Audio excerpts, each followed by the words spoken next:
Hermanos, buenas tardes, que el Señor les bendiga. Estamos aquí nuevamente trayendo la palabra de Dios en la lección número 9. Les queremos mandar un cordial saludo a todos los que nos miran a través de las diferentes plataformas. Un saludo hasta allá, hasta sus hogares, esperando que el Señor continúe bendiciendo sus vidas grandemente. Queremos saludar también a los hermanos que tenemos hoy aquí en el panel. Tenemos nuevamente a nuestro hermano Samuel Herrera. Bienvenido, hermano, que el Señor lo bendiga. Gracias. Buenas tardes a todos y le mandamos saludos a toda la gente que está conectándose en este momento. Que Dios los bendiga grandemente. Gracias, hermano. También tenemos a mi hermano José. La semana pasada tuvimos el privilegio de compartir clase con él. Aquí estuvo la semana pasada con nosotros. Que Dios lo bendiga, hermano. Amén. Buenas tardes. Gracias por acompañarnos. Les invitamos a que escuchen la palabra de Dios, a que escuchen la lección. Es una lección muy bonita. Va a ser de bendición, esperamos, para todos. Gracias, hermano. Igual también en la audiencia tenemos un par de hermanos. Tenemos a nuestro hermano Chacón ahí, que vino también a escuchar de la palabra de Dios, y a nuestro hermano Pinzón. Les damos la bienvenida. Gracias por estar acá. Y agradecerle siempre también al pastor por el esfuerzo que él hace por hacer posible estas transmisiones, ¿verdad? Le damos gracias, pastor, por su esfuerzo que hace semana tras semana. Gracias. Así es que vamos a empezar, hermanos, como les dije, la lección número 9, pero antes queremos elevar una oración, y si pudieran acompañarnos ahí desde su hogar, vamos a orar y poner esto en manos de Dios. Amén. Amén. Amén. Bendito y poderoso Dios, que reinas desde tu trono con señorío y poder. Venimos ante ti primeramente, pidiéndote perdón, Señor, por nuestras faltas, por nuestras transgresiones, Señor, por nuestros pecados. Reconociendo que seguimos, Señor, teniendo en nuestro ADN esa lesión, esa fractura que un día separó al hombre de ti, Señor. Sin embargo, tu amor fue tan grande que diste a tu Hijo para que muriera por todos nosotros. Él fue quien llevó nuestras culpas, nuestras enfermedades, dice tu palabra.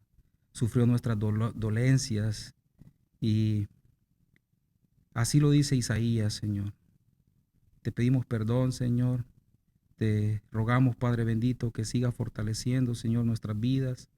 Que siga, Señor, hablando a ellas, Señor. Que podamos venir ante ti, Señor, sin mancha y sin arruga, como dice tu palabra. En este día, Señor, aprenderemos en esta lección de ese amor que tú tienes para con nosotros. Aprenderemos antes de conocerte, Señor, estábamos muertos en delitos y pecados, dice tu palabra en Efesios.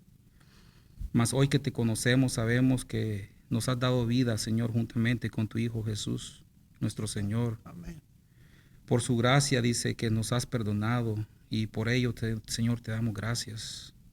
Ayúdanos, Señor, a estos tus hijos, a poder compartir tu palabra, Señor, con responsabilidad, con temor. Que edifiquemos, Señor, y seamos edificados mediante ella. Es nuestro mayor deseo, Señor, que aquellos que no te conocen, los que siguen muertos en esos delitos y pecados, como nos dice, Señor, en Efesios, vengan a ti, Señor. Hay muchos de ellos, Señor, que en muchas ocasiones es nuestra propia familia, nuestros hijos, nuestros hermanos, nuestros cónyuges, nuestros vecinos, etcétera, Señor. Pon en ellos el deseo, Señor, de ser accesibles a oír tu palabra, a que podamos venir, Señor, a ellos y poner esa semilla, Señor, dentro de ellos, y que seas tú, Señor, el que riegue, Señor, y el que haga que crezca y que tenga fruto, Señor. Amén. Pon en nosotros también el deseo de hablarles a ellos, Señor, de poder compartir, Señor, con ellos, y que también, Señor, vengan a ser llamados hijos tuyos, Señor, así como tenemos nosotros ese privilegio, Señor, de ser llamados hijos tuyos, Señor, que ellos también puedan gozar de esos beneficios, Señor.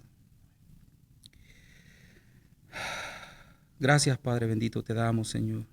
Te rogamos, Padre celestial, que pongas en nuestras bocas, Señor, palabras correctas, palabras con responsabilidad, Señor, que bendigas esta lección de principio a fin, Señor. Y ponemos todo en tus manos, Señor, y que todo lo que hagamos, Señor, sea para gloria y honra tuya. Amén. Gracias te damos en el bendito y santo nombre de nuestro Señor Jesucristo. Amén. Amén. Amén, hermanos. Así de que nos quedamos. No nos quedamos. Vamos a comenzar la lección número 9, que lleva por título Salvados para testificar con hechos. ¿Ok? Salvados para testificar con hechos. Y vamos a tener un versículo para memorizar, el cual se encuentra en el versículo 10 del capítulo 2 de Efesios. Y dice de la siguiente manera: porque somos hechura suya, creados en Cristo Jesús para buenas obras, las cuales Dios preparó de antemano para que anduviésemos en ellas. ¿Ok? Una vez más, porque somos hechura suya, creados en Cristo Jesús para buenas obras, las cuales Dios preparó de antemano para que anduviésemos en ellas. Y el propósito de la lección, mi hermano José. Dice que el alumno haga un recuento, profundo del camino de salvación recibido en Cristo y persevere en haciendo buenas obras. Haciendo buenas obras, ¿verdad? Es importante recalcar eso, ¿verdad? Uh-huh. Aquí vamos, hay dos puntos que me gustaría tocar y que pudiéramos dar un corto comentario, ¿verdad? Sí. Por ejemplo, dice en el versículo para memorizar, dice que porque somos hechura suya. Y me gustaría hacer énfasis en esa parte donde dice que somos hechura suya. Leyendo este texto, hermano, si le gustaría dar algún pequeño comentario al respecto, ¿okay? El versículo para memorizar. Okay, dice, porque somos hechura suya, creados en Cristo Jesús para buenas obras, las cuales Dios preparó de antemano para que anduviésemos en ellas. Pues yo creo que en general en lo que ya habían hablado, yo creo que hay una medida, ¿verdad? Un estándar en la cual nosotros podemos adquirir ese conocimiento para nosotros ser gradualmente cada vez más parecidos a Jesucristo. Amén, amén, hermano. Dice que cuando somos hechura suya, hermano, ¿quería agregar algo usted al respecto? Ya va para allá, yo agregar algo de Génesis, ya lo vi, pero... ¿Ya? Sí, ya. Ok. ¿Verdad? Estábamos viendo en la clase de la semana pasada, ¿verdad? Estuvimos viendo de cuando ustedes estuvieron hablando de cómo Pablo comenzó pidiendo en oración para que Dios le diera un espíritu de revelación y de sabiduría a la iglesia de Éfeso, ¿verdad? Entonces, tomando en cuenta, ¿verdad? Cuando dice que somos hechura suya, se me vino a la mente en el capítulo 1 de Génesis, ¿verdad? Cuando Dios mismo dice, ¿verdad? En el versículo 26 dice: entonces dijo Dios, hagamos al hombre a nuestra imagen, conforme a nuestra semejanza, y señoree en los peces del mar, en las aves del cielo y en las bestias en toda la tierra, y todo animal que se arrastra sobre la tierra, ¿verdad? Entonces, cuando dice que somos hechura suya, no se refiere a que tenemos un parecido físico a Él, ¿verdad? Sino que somos criaturas de Él, que fuimos creados por Él, por el Creador. Y dice que todo lo que fue creado fue por Él y para Él. Amén. Amén. Uh-huh. Así de que cuando Dios, hablamos de esto la semana pasada, se recuerda que dijimos de que cuando Dios creó al hombre, lo creó con unas expectativas grandes, ¿verdad? Con la expectativa de que pasara cosas buenas, de que multiplicara la tierra, que todo sobreabundara. Dice que para que el hombre señoreara sobre todo, como un mayordomo, ¿verdad? De que le dio autoridad para eso, ¿verdad? Gracias, hermano Pinzón. Y podemos rescatar eso, ¿verdad? Aquí del título, ¿verdad? Del texto para memorizar, de que a eso se refiere, ¿verdad? Cuando dice que para obras buenas. O sea que el plan de Dios era para que abundáramos y para que todo fuera en abundancia, pero desde un buen sentido, ¿verdad? De algo positivo.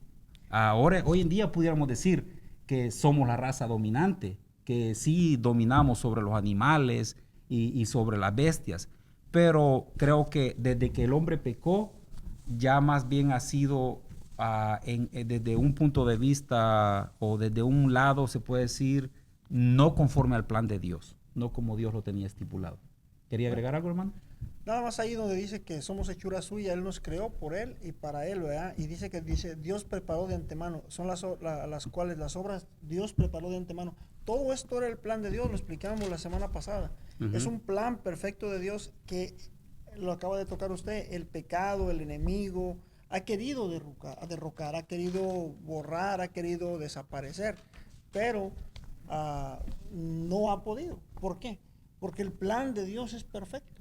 Amén. Y el plan de Dios es que nosotros alcancemos esa perfección a través de su Hijo Jesucristo. Por eso somos llamados a venir a los pies de Cristo, a aprender de Él, a conocerle a Él. ¿Para qué? Para un día llegar, si no a la estatura del varón perfecto, como dice su palabra, llegar a ser lo más alto que podamos. Amén. Estar siempre en esa búsqueda exacto, continua, ¿verdad? Exacto. Amén. Ajá. Y lo otro que dijimos era con respecto al propósito de la lección, ¿verdad? Dice que el alumno haga un recuento profundo del camino de salvación, ¿ok? Ahí está la palabra clave. El recuento profundo del camino de salvación recibido en Cristo. Y aquí dice, como un agregado, ¿verdad? Y persevere haciendo buenas obras, ¿ok? Es importante no confundir esto, ¿verdad? De que pensemos que por hacer buenas obras, esto nos va a llevar a un camino de salvación, ¿verdad? Es importante el hacer buenas obras, pero no es el fundamento, no es la base en lo que nosotros creemos para alcanzar la salvación. Porque el mismo Pablo nos está diciendo en estos mismos versículos que vamos a estudiar, de que no es por obras, dice, para que nadie se gloríe, sino que es por gracia, por fe en nuestro Señor Jesucristo que creemos, ¿verdad? Entonces, a muchos podrían interpretarlo de otra manera. Por ejemplo, hay muchos que mencionan en el versículo que está en el capítulo 2 de Santiago, ¿verdad? Versículo 14 dice, hermanos míos, dice, ¿de qué aprovechará si alguno dice que tiene fe y no tiene obras? ¿Podrá la fe salvarle? Y luego dice en el versículo 17 y 18, dice, así también la fe, si no tiene obras, es muerta en sí misma. Pero alguno dirá, tú tienes fe y yo tengo obras. Muéstrame tu fe sin tus obras y yo te mostraré mi fe por mis obras.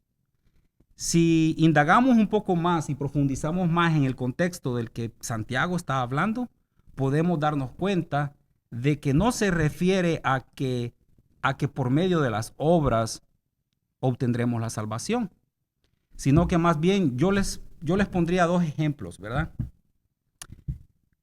En nuestra fe, en lo que nosotros creemos, imaginémonos un árbol. En la raíz del árbol se encuentra nuestra fe. En la raíz está nuestra fe en Cristo Jesús, ¿ok?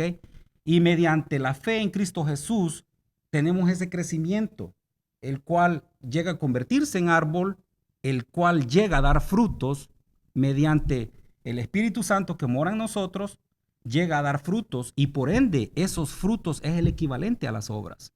Los frutos, el amor, la bondad, la benignidad, eso nos va a llevar a hacer buenas obras, porque tenemos fe en Jesús, porque creemos fe en Jesús, ha habido un cambio genuino en nosotros, el cual por ende nos va a llevar a hacer cosas agradables a Dios.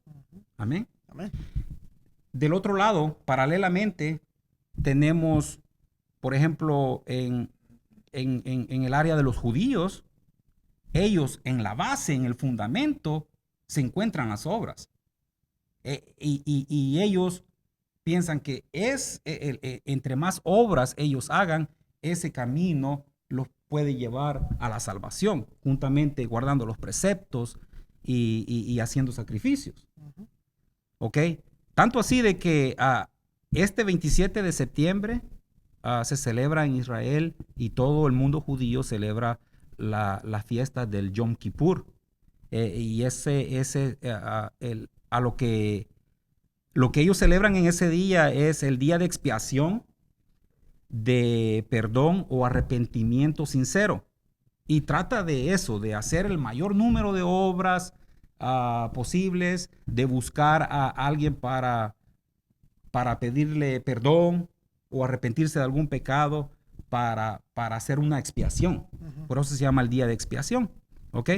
Pero si ya sabiendo esto, entonces sabemos de que lo que Santiago está diciendo aquí es básicamente lo mismo que dijimos acerca del árbol, de que una fe sin obras es una fe muerta, porque el que no hace obras es porque no ha tenido fe, ¿verdad? Como el pastor en muchas ocasiones nos pone, por ejemplo, no podemos sembrar un árbol de naranjas y estar orando y orando y orando para que dé limones o para que dé manzanas, ¿verdad? Si es un árbol de naranjas y esa fue la semilla que pusimos, obviamente va a ser naranja lo que va a producir.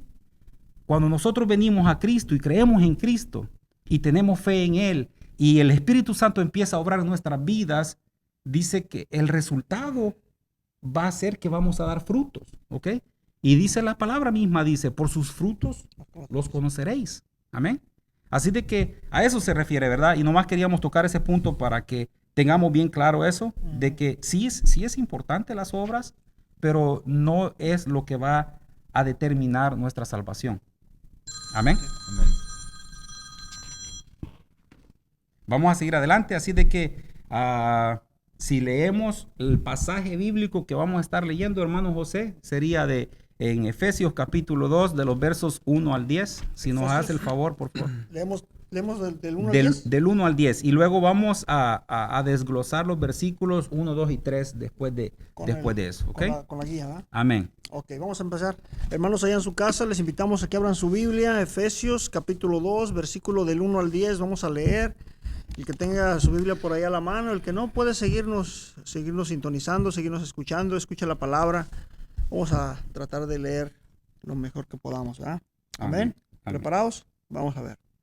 Dice, salvos por gracia. El título ya es interesante. Aquí, Amén. ¿verdad?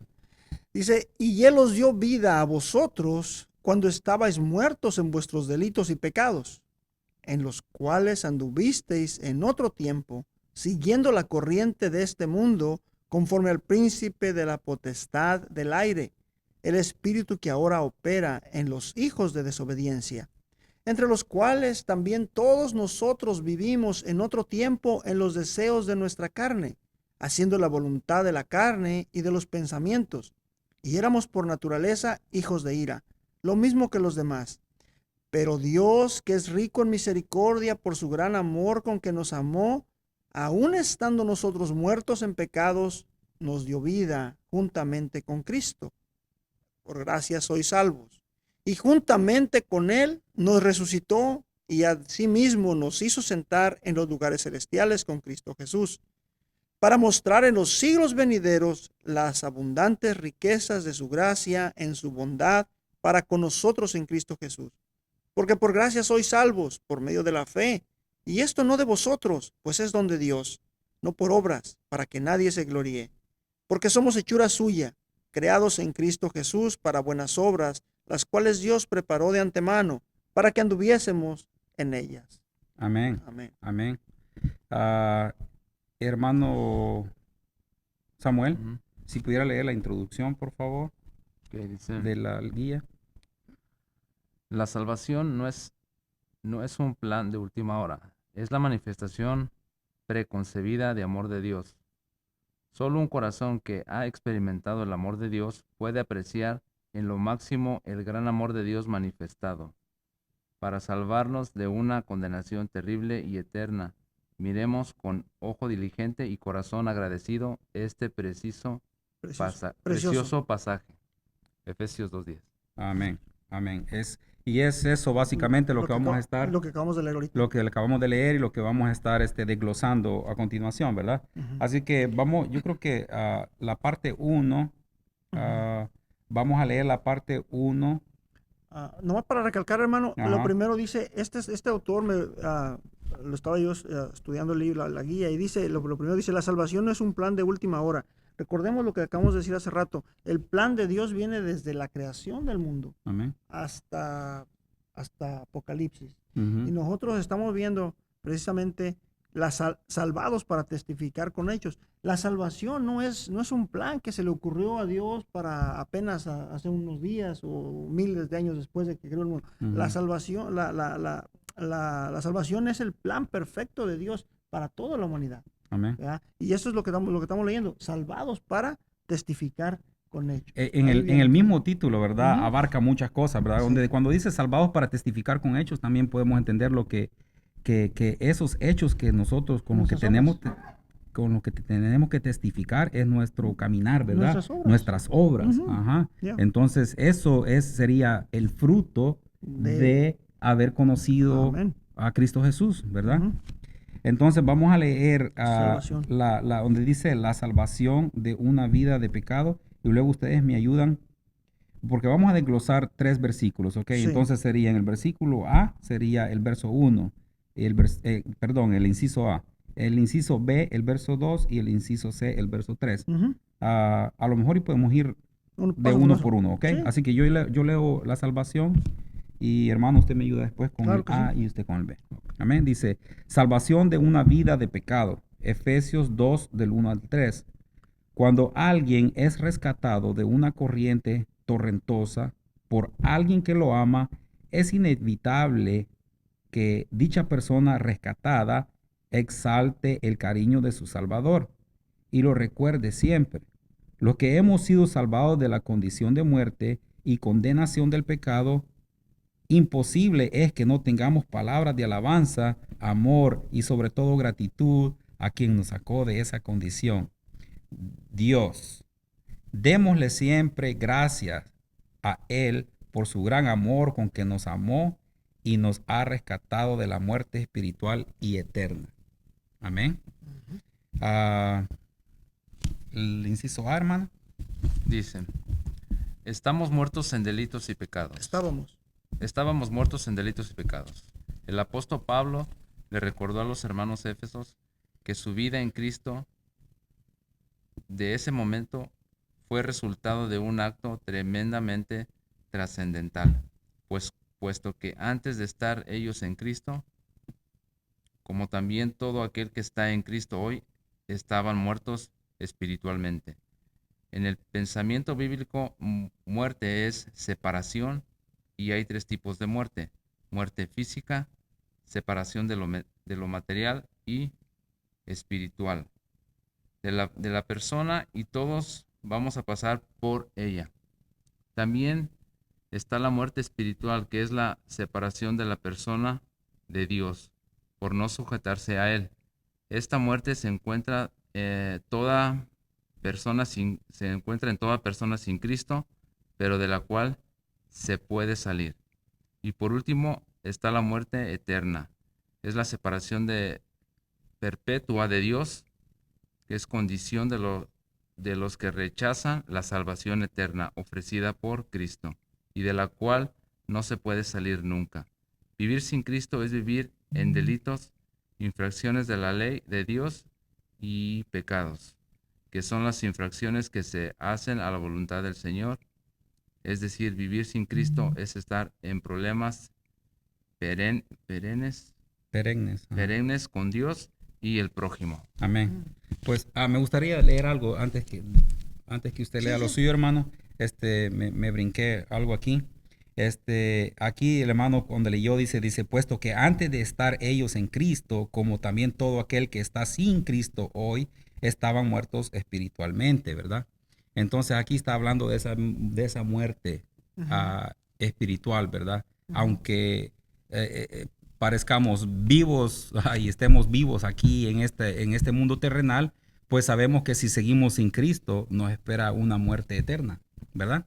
Así de que aquí en lo que preparé, quisiera leer una introducción también con respecto a eso. Dice, la historia de lo que Pablo nos va a hablar aquí en esta clase, más que todo, ¿verdad? Vamos a dar como un panorama de lo que Pablo va a estar hablando a los efesos, y no solo a los efesos, sino que también a nosotros en esta clase. Dice, la historia de la humanidad ha demostrado que el hombre no es capaz de crear una sociedad justa, libre, humana y tranquila. El hombre mismo parece estar fuera de su centro. Con este panorama en fondo, el apóstol Pablo nos invita a reflexionar en este pasaje en Efesios. Primero, nos conducirá hasta las profundidades del pesimismo acerca del hombre, ¿verdad? Cuando dice que estábamos muertos en delitos y pecados. Y luego dice, nos llevará a las alturas de la gloria de Dios, cuando dice que nos va a sentar en lugares celestiales juntamente con Cristo Jesús, ¿verdad? O sea que aquí Pablo está yendo de lo trágico a lo sublime, podemos decir, ¿verdad? Que era la condición anterior de nosotros y la condición de hoy en día, ¿verdad? Nos mostrará lo que el hombre es por naturaleza y lo que puede llegar a ser por la gracia de Dios. Nuevamente, ¿verdad? Lo mismo. Las semanas pasadas aprendimos en el capítulo 1 de Efesios, en los versículos 15 al 23, dice que Pablo había estado orando por sus lectores para que Dios les diera espíritu de sabiduría y de revelación en el conocimiento de Él, para que de esta forma pudieran llegar a entender las riquezas de la herencia que les esperaba en el cielo y también la supereminente grandeza de su poder, que estaba a su disposición y de la que Dios había hecho una demostración histórica al levantar a su Hijo de entre los muertos y exaltarlo sobre todo principado y autoridad y poder y señorío y sobre todo nombre que se nombra, no solo en este siglo, sino también en el venidero.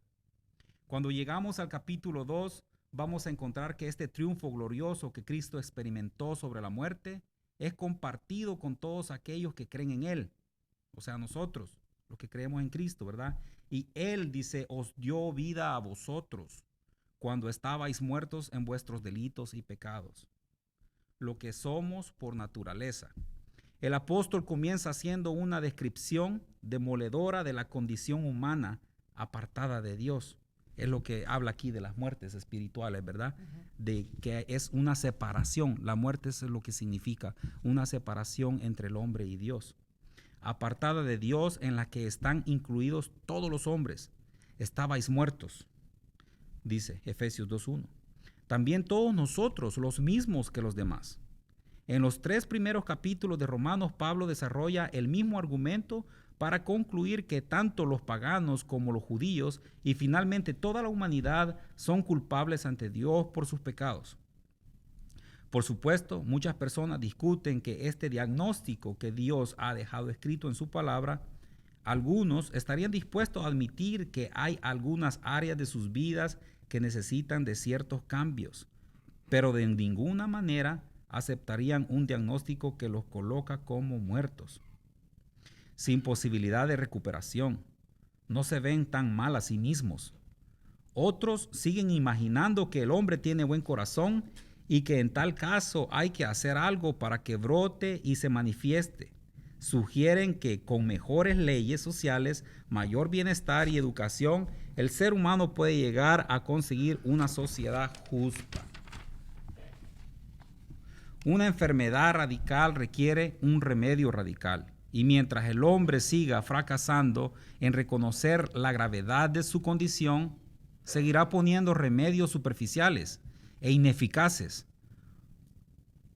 Por supuesto que una mejor educación es muy deseable, igual que leyes más justas, que sean administradas con justicia, pero todo ello no podrá rescatar al ser humano de su estado de muerte espiritual. Interesante. Amén. En resumen, aparte de lo que estábamos diciendo, ¿verdad? De las obras. No por obras también, ¿verdad? Porque si fuera así, pudiéramos decir, ¿verdad? Que alguien que sea adinerado y done mucho dinero o haga muchas obras, pudiera considerarse bueno, ¿verdad? Y la Biblia nos dice claramente, ¿verdad? Que no hay ni uno bueno, ¿verdad? Para Dios todos llevamos ese ADN de pecado en nuestro ser, ¿verdad? ¿Quería agregar algo, hermano? No sé, vamos a ir. Ok, si gusta ya podemos ir leyendo el inciso B. ¿Inciso B? Ajá, para poder desglosar el B y el C, para desglosar los 3. Ok, dice, vivíamos conforme al príncipe de la potestad del aire, el versículo 2. Y dice, en el mundo espiritual solo hay 2 reinos, el reino de Dios y el reino de Satanás. De modo que o estamos en el reino de Dios o estamos en el reino de Satanás.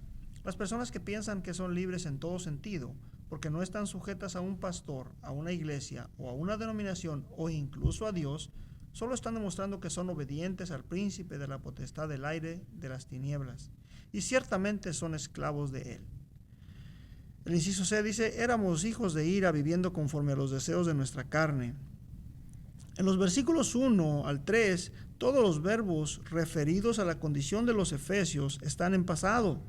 Estabais, anduvisteis, vivimos, lo cual significa que para aquel momento en que Pablo redactaba la epístola, ellos ya estaban en otra condición, pero mientras estuvieron sujetos al príncipe de la potestad del aire, 4 condiciones los caracterizaban. Vivían en los deseos de su carne, número 1, esto es, de las pasiones que gobernaban su voluntad.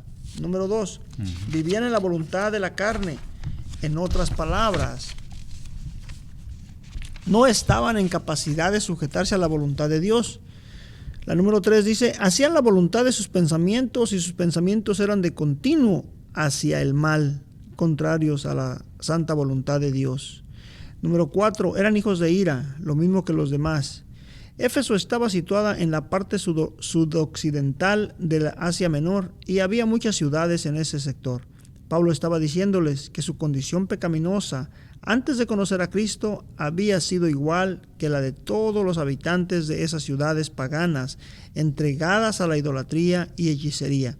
Y si gustan podemos ver el libro de Hechos 19 al 18, capítulo 19, versículos 18 y 19. Amén.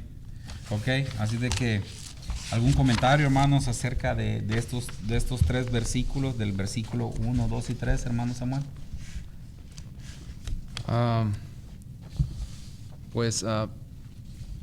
Yo creo que esto se refleja toda la obra que había venido haciendo Pablo, ¿no? Que Pablo había no solamente exhortado a los Éfesos, sino que estaba haciendo una tremenda obra, ya que yo creo Dios había escogido a este personaje para que lo representara en todas esas epístolas. Okay.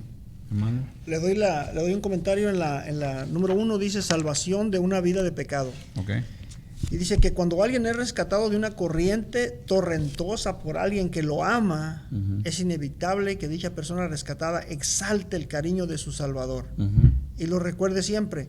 Los que hemos sido salvados de la condición de muerte y condenación del pecado, imposible es que no tengamos palabras de alabanza, amor y sobre todo de gratitud a quien nos sacó de esa condición. Dios, démosle siempre gracias a Él por su gran amor y con que nos amó y nos ha rescatado. Ahí viene para rescatar una cosa bien importante. Yo creo que podemos encontrar aquí en la soberanía, primeramente la soberanía de Dios, enlazada junto con la de Jesucristo y la del Espíritu Santo. Sabemos que la soberanía de Dios es el completo control de Dios. O sea, Dios está en control de todo, ¿verdad? De nuestras vidas, de las cosas que suceden. No lo vemos y muchos no lo sentimos, no lo percibimos, pero Dios está en control de todo. Quizás a algunos nos parezca, no, es que no puede ser porque queremos las cosas a nuestra manera, pero todos sabemos que si le dejamos las cosas a Dios, Él puede darnos la solución. Él puede, la palabra dice que vayamos a Él todos los que estamos cansados y cargados, ¿verdad? Que Él nos va a hacer descansar, pero somos todavía necios, como los del pueblo de Israel. Queremos todavía llevar nuestras propias cargas nosotros, ¿verdad? Entonces, dice, bien, ahora todos sabemos que la obra redentora que Dios hizo, lo acabamos de leer, es por amor. Dios en su infinito amor nos ha amado tanto y nos sigue amando, que Él envió a su Hijo para que por medio de Él nosotros tengamos vida eterna, para que por medio de Él nosotros tengamos la salvación, para que por medio de Él nosotros podamos pagar nuestra deuda. No nosotros, Él ya la pagó. Ahora nosotros lo único que tenemos que decir, sí te acepto y gracias. Lo dice el escritor de la obra. Dice, lo único que podemos decir Creer. es gracias. Ujú. Gracias, alabarle y bendecirle y seguir dando testimonio, porque de eso se trata. Testificar de lo que Dios ha hecho en su vida, en mi vida, en la de los hermanos que nos ven a través de estas pantallas. ¿Por qué? Porque ese es el mejor, lo que mejor podemos hacer para pagarle a algo de lo que Dios ha hecho por nosotros. Amén. Amén. Amén. Y yo creo que lo que en la oración de Pablo era a eso a lo que se refería. La semana ¿no? pasada, a de que, la semana pasada lo vimos. Ajá, a de que el pueblo pudiera entender, que Éfeso pudiera entender, ¿verdad? Que tuviera ese espíritu de revelación, ¿a qué se refería, verdad? Con cuál era la obra redentora de Cristo, ¿verdad? Del por qué Cristo había venido y dado su vida por todos nosotros, ¿verdad? Porque habían dos aspectos que había que resaltar en eso, ¿verdad? Dos atributos de Dios, ¿verdad? Y el primero fue que dio a su Hijo por amor a Él y por amor a nosotros, dio a su Hijo, ¿verdad? Y eso se refiere a la muerte del Señor, ¿verdad? Pero luego también cuando lo resucitó, ese era para demostrar el poder de Dios. El poder de Dios. Sí. Entonces, de igual manera podemos decir, ¿verdad? Cuando dice aquí en el versículo 1 que Él nos rescató cuando nosotros estábamos muertos en delitos y pecados, ahí podemos ver esos dos atributos de Dios conjugados, ¿verdad? Juntos, de que por amor a nosotros y para mostrar su poder también, porque podemos a veces conocer a personas de las cuales nosotros pudiéramos decir, no, esta persona es imposible que venga a los pies de Cristo, ¿verdad? Conociendo su pasado. O si conocieran el pasado de nosotros, y ¿verdad? ahí lo vamos a ver más adelante, porque adelante, sí. ¿Verdad? Sí. Y entonces ahí es cuando podemos, ahí se manifiesta esos atributos de parte de Dios. ¿Ok? Aquí en lo que tengo aquí yo, quería dar mi comentario con respecto a estos 3 versículos, ¿verdad?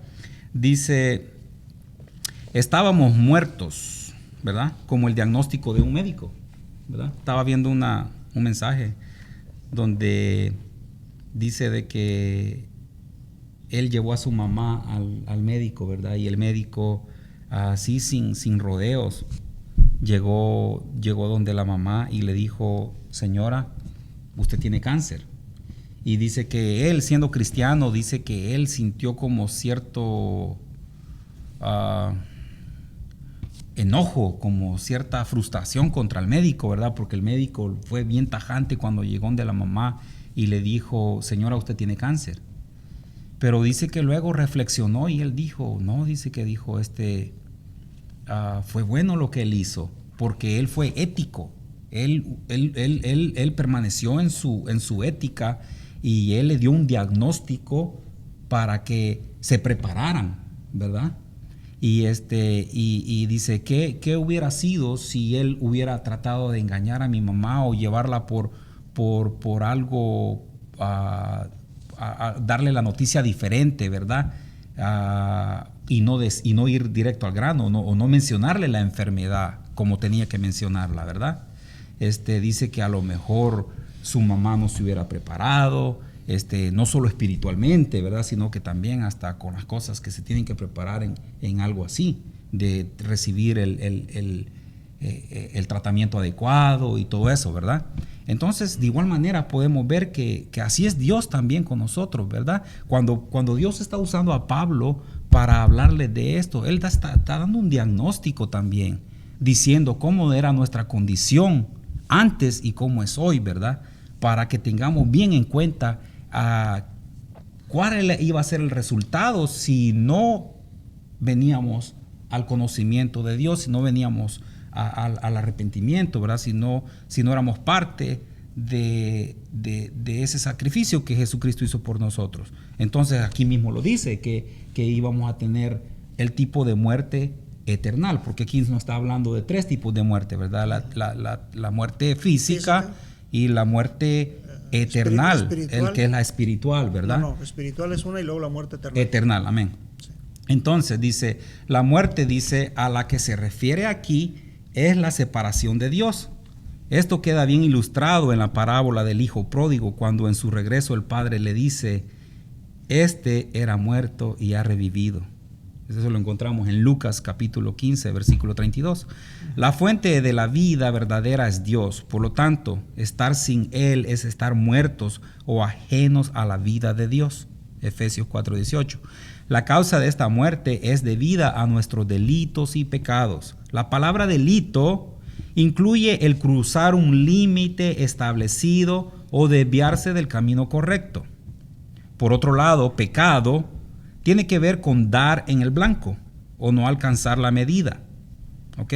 Cuando juntamos las dos palabras, vemos que Dios nos ve como rebeldes y fracasados. Y por supuesto, un diagnóstico como este no es fácil de aceptar, porque derrumba el buen concepto que normalmente tenemos de nosotros mismos. Por otro lado, cuando miramos a nuestro alrededor, el diagnóstico de Pablo no parece coincidir con la realidad que nos rodea.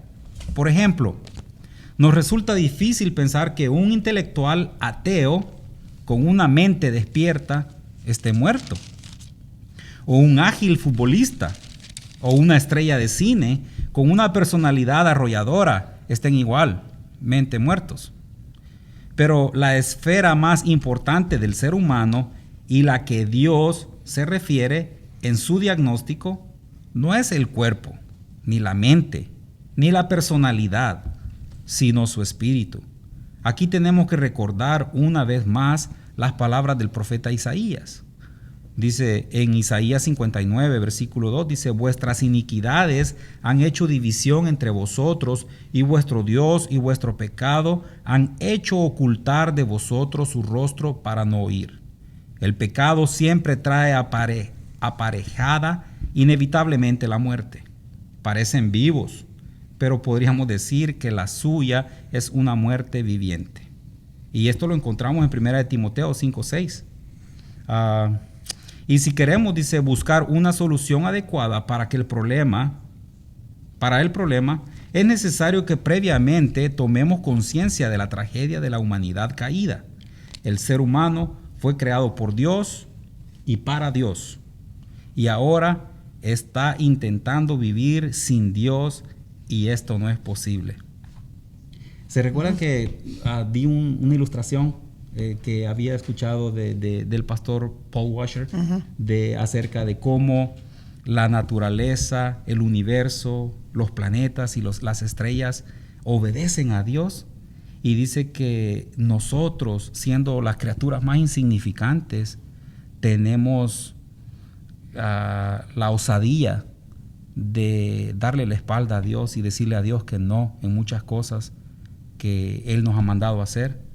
Y siendo lo más pequeño del universo, se puede decir, y tenemos ese tipo de rebeldía contra Dios. Sí. Y dice que aún dice que el universo le obedece, el mar le obedece a Él, ¿verdad? Y no es posible que nosotros podamos tomar esa postura, ¿verdad? No sé si quisiera dar algún comentario en el versículo 2, ¿alguno de ustedes? Porque aquí tengo algo yo también para el versículo 2. ¿Hermano Samuel? ¿Hermano Samuel? No, ustedes. A ver. El versículo 2 dice: vivíamos conforme al príncipe de la potestad del aire. Pues todos conocemos, ¿verdad?, quién es el príncipe de la potestad del aire: Satanás, el diablo. A mí no me gusta usar la palabra reinar, ¿verdad? Que él reina este mundo, pero desafortunadamente pues así es. Él reina él es el reino, él es el que reina el mundo, ¿verdad?, en la actualidad, aunque pues es como dice, el príncipe de las tinieblas, le tiene muchos nombres, ¿no? Ahora, dice, yo tengo esto aquí, dice, además usted yo formaba, como dice aquí, ok, vivíamos conforme al príncipe de la potestad del aire. Lo que yo entendí aquí, antes de venir nosotros a conocer la verdad, pues vivíamos como vive el mundo, y formábamos parte del equipo de este príncipe, ¿verdad? Uh-huh. Formábamos parte del equipo, ya sea de las Chivas o del Guadalajara. Sí. Pero Pero ahora Dios nos está mandando a testificar de su palabra. Dios nos está mandando a testificar de la conversión que nosotros hemos recibido a través de la vida de Cristo. Entonces nuestra manera de ser debe cambiar. Nuestra manera de comportarnos con nuestra familia, con nuestros amigos, con nuestros hermanos, en la iglesia. Porque muchas de las veces venimos aquí a la iglesia, nos comportamos bien, pero damos pie afuera de la puerta y ya somos otras personas. Uh-huh. En lo personal, pues no me puedo decir perfecto, no me puedo llamar una persona que no falla. Tengo mis errores, tenemos todavía nuestro carácter, todavía está puliéndolo Dios, ¿verdad? Uh-huh. Pero Dios nos está llamando a testificar, a que nosotros seamos luz, uh-huh. a que nosotros somos luz en esa oscuridad. ¿En cuál oscuridad? En la del mundo, la que el príncipe está reinando. Y eso es lo que yo entiendo aquí. Nosotros ya hemos recibido el Espíritu de Cristo, el Espíritu de salvación. Entonces nosotros debemos de ser testigos aquí en la iglesia, afuera de la iglesia, en nuestros hogares, a donde quiera que nos presentamos. ¿Por qué? Porque Dios quiere que nosotros vengamos a testificar de lo que Él nos ha dado. Con hechos. Lo que Él no nos ha costado nada. Uh-huh. La salvación es gratuita. Uh-huh. Todo aquel que quiera recibirla puede venir y tomarla, pero gratuita. Uh-huh. Pero muchas de las veces decimos, no es fácil. Uh-huh. El ser cristiano no es fácil. Uh-huh. No es fácil llevar la vida, tratar de llevar una vida recta. La palabra de Dios dice que ancho es el camino que nos lleva a la perdición, pero es angosto el camino que nos va a llevar a la vida eterna. Uh-huh. Y es difícil caminar ese camino. Uh-huh. Pero los invitamos, hermanos, los invitamos a que caminemos juntos este camino, uh-huh. a que vengamos a los pies de Cristo, a que le digamos sí, a que le digamos gracias, Señor, por haber enviado a tu Hijo a morir por mis pecados, por haberme dado vida eterna, por haberme salvado, por haberme dado la salvación. Amén. Amén. Amén. Otra manera también de interpretarlo podría ser, ¿verdad? Dice, en los cuales anduvisteis en otro tiempo, siguiendo la corriente de este mundo, conforme al príncipe de la potestad del aire, el espíritu que ahora opera en los hijos de desobediencia. O sea que nos está diciendo que nosotros estuvimos ahí un día también, ¿verdad? Sí, es lo que le decía yo, sí. De ahí salimos. Ajá, y entonces lo que podemos también, de la manera que podemos interpretarlo es de que cuando vemos a alguien caído, ¿verdad? Alguien inconverso que no ha venido a los pies del Señor, no podemos juzgarlo, ¿verdad? Sino que lo que podemos hacer es animarle a que él también venga también a conocer, ¿verdad? Uh-huh. A sacarlo de las tinieblas a la luz, ¿verdad? Uh-huh. Porque es muy diferente cuando ya entre la congregación vemos algo inadecuado, ¿verdad?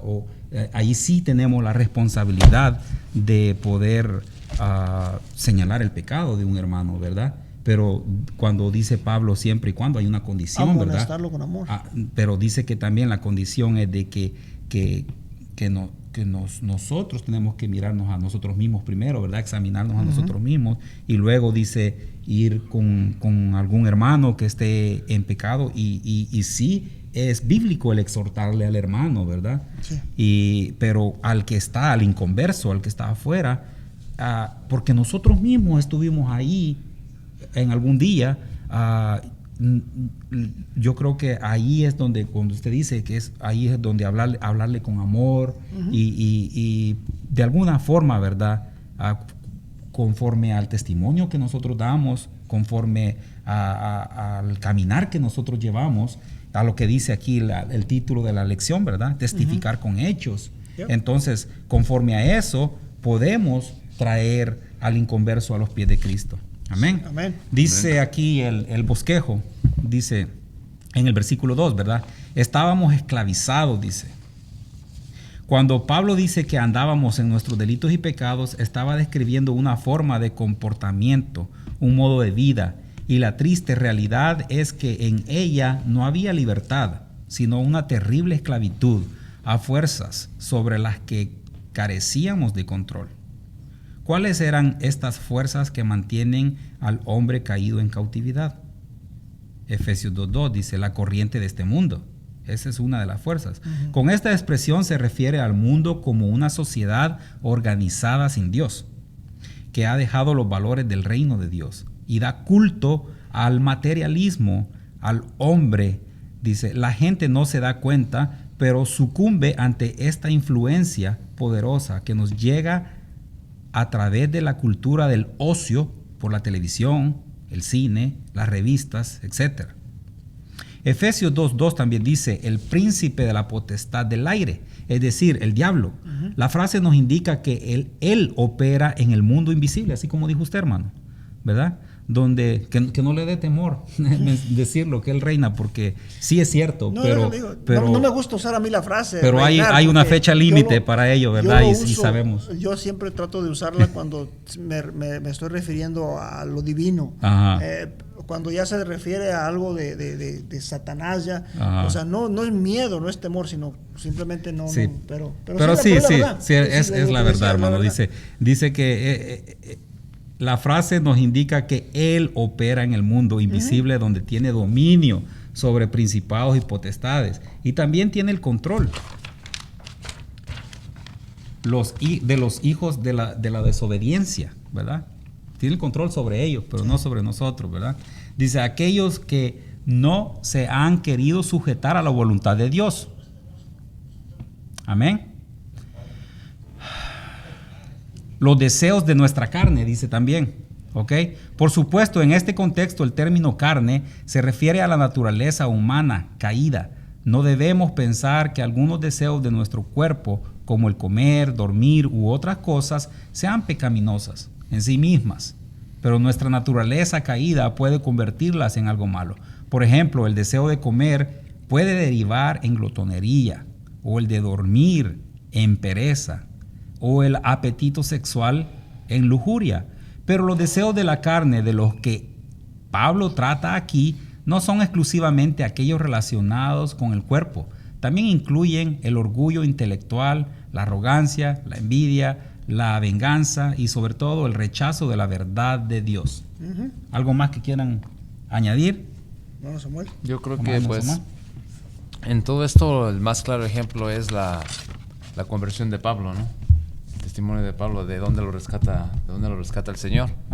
Y a partir de ahí que su transformación es radical, o sea, en cuál era la postura que él tenía, cuál era el concepto que él tenía de lo que estaba cometiendo, ¿verdad? Y pues yo creo que ese es el más claro ejemplo de todo eso. Igual, ¿verdad? También él se acuerda que así como que lo que estamos viendo aquí en el versículo 3, ¿verdad? Cuando dice cuando está hablando de la carne, ¿verdad? Que no sucumbamos a los deseos de la carne. Y él dice, no necesariamente tienen que ser todas estas cosas tan malas, sino que hasta el simple hecho de la comida, ¿verdad? Exacto. Recordamos cuando Pablo él decía, ¿verdad? Todo me es lícito, pero no todo me conviene, ¿verdad? Y esto lo ponía en práctica él cuando, por ejemplo, él visitaba a sus hermanos judíos, ¿verdad? Él sabía que habían tipos de carne que los judíos no podían comer, y él respetaba eso, ¿verdad? Él respetaba, él había entendido bien ese concepto, el cual a Pedro le costaba entenderlo al principio, si recuerdan, ¿verdad? Sí. De que tuvo que venir una revelación a él para que él pudiera entender de que ya Dios había limpiado todos estos alimentos. Pero aún en eso, cuando dice de que si no podemos ser piedra de tropiezo para otro, aún cuando se refiere hasta en la cuestión de los alimentos, ¿verdad? No necesariamente en cosas mayores, ¿verdad? Sino que aún hasta en esto él tenía cuidado de esa parte. Sí. Amén. Amén. ¿Cómo vamos con el tiempo? 5 minutos, yo creo que ya casi estamos llegando al final. Ya llegamos al final de la parte 1. De la parte 1. Nada más para recalcar lo que acaba de decir el hermano Samuel, cuando el hermano estaba poniendo el ejemplo del hermano Pablo. Él estaba dando muestras de estaba testificando de lo que Dios había hecho en su vida a los efesios. O sea, no lo podían tachar, no lo podían decir, es que cómo vienes a darnos clases de moral o de cátedras sino quién eres tú, quién eras tú. Él anduvo también en los sirviendo al príncipe del mundo, ¿verdad? Pero gracias a Jesucristo, gracias a que él a Jesucristo lo rescató, ahora él le llama a los efesios, le dice: yo también anduve haciendo eso, yo también estuve viviendo en la carne, pero ahora vengo a darles testimonio de lo que Dios ha hecho en mí. Y eso es lo que Dios trata de hacer con cada uno de nosotros, con la iglesia en general, que demos testimonio, le digo, que seamos una luz pequeñita, aunque sea, pero en esa persona que necesita esa luz. Amén. Que no la pongamos debajo de la mesa, como dice la palabra, ¿verdad? Sino que se tiene que poner sobre la mesa para que pueda dar más luz, ¿verdad? Así de que yo creo que estamos llegando al final, hermanos. Había unas preguntas al final de esta clase. Se me olvidó. Al principio quería mencionarles de que teníamos estas preguntas para que ustedes se fueran preparando y pudieran responderlas en el transcurso de la hora, ¿verdad? Pero queremos invitarles para que la próxima semana ustedes estén pendientes. Si hay preguntas ahí atrás, para los que no tienen el libro, en la parte 1, hermanos, dice la pregunta, la salvación de una vida de pecado, y esto se encuentra en los versículos del 1 al 3. Dice la pregunta: explique qué significa la expresión muertos en delitos y pecados. Y la segunda pregunta dice: ¿a qué clase de muerte se refiere la mencionada en la expresión anterior? ¿Okay? Así de que les queda eso para que puedan, aún cuando vean el video, hermanos, ya diferido en YouTube, pueden ustedes también responder a estas preguntas y pueden seguir comentando en el transcurso de la semana, ¿ok? Pero la próxima semana, si Dios lo permite, vamos a continuar con la fase 2 y vamos a hacer otras 2 preguntas. Se las voy a ir adelantando de una vez para que vayan teniendo ya conocimiento de ellas y puedan irlas contestando. Pero quiero repetir las preguntas de la parte número 1. Dice: explique qué significa la expresión muertos en delitos y pecados. Esa es una. Y la segunda es: ¿a qué clase de muerte se refiere la mencionada en la expresión anterior?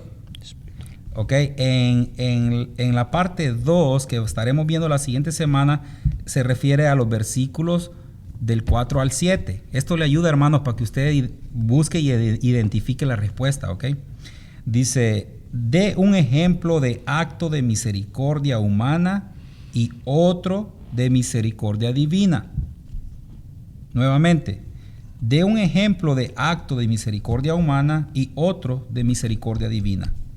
Y la segunda pregunta de la parte número 2 dice: ¿qué espera usted que Dios le muestre en el futuro?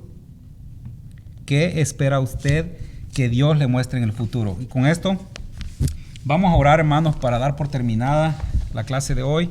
Vamos a seguir, si Dios lo permite, la próxima semana. Terminamos la parte número 1. Seguiremos con la parte número 2 la semana entrante, si Dios así lo quiere. Y si nos pudiera despedir, hermano Samuel, con una oración, por favor. Gracias te damos, Padre de la Gloria, por tu palabra, Señor, que tu palabra permanezca en nosotros, Señor, que tú nos des ese espíritu de revelación, Señor, para seguir creciendo en tu conocimiento, Padre. Bendecimos a todos los hermanos que se han estado conectando, Señor. Damos gracias a Dios también por los hermanos que están aquí de visita. Y te pedimos que nos cuides de regreso a nuestros hogares, Señor, y el resto de la semana. Sí. Te pedimos también, Señor, que bendigas el servicio de mañana. En el nombre de Jesús oramos. Amén y amén. Amén. Sí, hermanos, queríamos invitarles eso también, hacerles ese recordatorio. Estamos teniendo nuestro servicio del día domingo a las 7:30 de la mañana. Lo estamos haciendo afuera de la iglesia. Ahí viene un anuncio después de esta clase, así de que les invitamos a que lo miren. Gracias, hermanos, que el Señor les bendiga.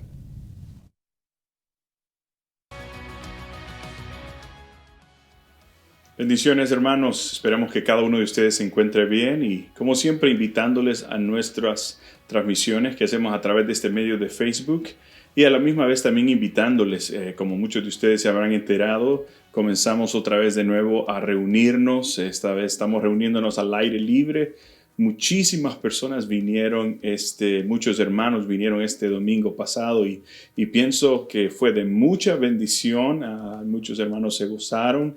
Terminamos temprano ya que comenzamos a las 7:30 a.m. Así que 7:30 a.m. este próximo domingo también. Tendremos música en vivo, la palabra de Dios y sobre todo venimos a adorar y glorificar el nombre de Dios. Así que este próximo domingo también estaremos hablando sobre de qué se trata descansar en Jesús. ¿Qué significa descansar en Jesús? Hay muchos de nosotros que tal vez tenemos algún concepto que tal vez no está muy claro en lo que significa descansar en Jesús. Y este próximo domingo estaremos viendo un versículo que yo pienso que es muy importante para muchos de nosotros y que tal vez no lo hemos comprendido. Y el versículo que yo quiero compartir con usted o hablar en este mensaje de este próximo domingo es en Mateo capítulo 11, versículo del 28 al 30. Y dice de esta manera: Venid a mí todos los que estáis trabajados y cargados, y yo os haré descansar. Llevad mi yugo sobre vosotros y aprended de mí, que soy manso y humilde de corazón, y hallaréis descanso para vuestras almas, porque mi yugo es fácil y ligera mi carga. Así que estaremos hablando sobre lo que significa descansar en Jesús. Hay muchos de nosotros que vivimos agobiados o hemos estado llevando cargas por años y años y años y tal vez no nos hemos dado cuenta de lo maravilloso que es poder descansar en Jesús. Así que este próximo domingo a las 7:30 a.m. tendremos nuestro servicio, oiga muy bien, aquí en el 8420 de la Stein Road, aquí en Bakersfield, California, por si usted algún día nos desea acompañar. Así que le invitamos, hermano, venga, traiga su silla, venga temprano, 7:30 a.m. Estaremos alabando y glorificando el nombre del Señor. Aparte de eso, recuerda que este sábado a las 3 p.m., lo estaremos haciendo más temprano, este sábado a las 3 p.m. estaremos teniendo nuestra clase bíblica. Este sábado a las 3 p.m. estaremos teniendo nuestra clase bíblica. Así que no te lo pierdas, mi amigo, mi hermano que nos ves. Vales mucho, tú eres importante, Dios te bendiga. Y si Dios lo permite, nos estaremos viendo ya sea aquí, enfrente del templo o a través de este medio de Facebook Live. Y recuerda que tú vales mucho. Bendiciones.